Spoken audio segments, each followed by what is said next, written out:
50 gram MDMA-യുമായി യുവാവും യുവതിയും പിടിയിലായി. കൊല്ലത്ത് പോലീസ് നടത്തിയ പരിശോധനയിലാണ് ന്യൂജൻ ലഹരിമരുന്ന് പിടികൂടിയത്. കൊച്ചിയിൽ നിന്നെത്തിയ സംഘം കാറിൽ രാസലഹരി കടത്തുന്നെന്ന വിവരത്തെ തുടർന്നായിരുന്നു പരിശോധന.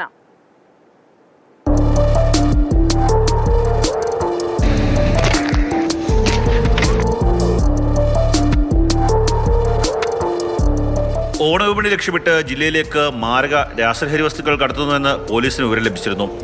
ലോക്കൽ പോലീസും സിറ്റി പോലീസ് ഡാൻസ് ഓഫ് ടീമും ലഹരി കടത്തുകാരെ കടത്താനുള്ള അന്വേഷണത്തിലായിരുന്നു. കൊച്ചിയിൽ നിന്ന് കാർ മാർഗം MDMA കടത്തുന്നുവെന്ന വിവരം ലഭിച്ചു. കൊല്ലം വെള്ളയിട്ടമ്പലത്ത് വെച്ച് കൊച്ചിയിൽ നിന്ന് വന്ന കാർ തടഞ്ഞു നിർത്തി. കാറിൽ നിന്ന് 50 ഗ്രാം MDMA കണ്ടെടുത്തു. ദൃശ്യങ്ങൾ പകർത്തിയ മാധ്യമപ്രവർത്തകരെയും പ്രതികൾ ആക്രമിക്കാൻ ശ്രമിച്ചു.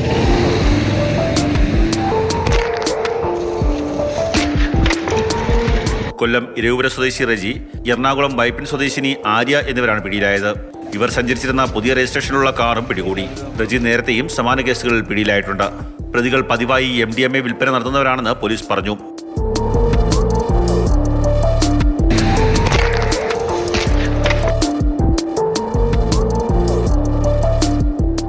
മാതൃഭൂമി ന്യൂസ്, കൊല്ലം.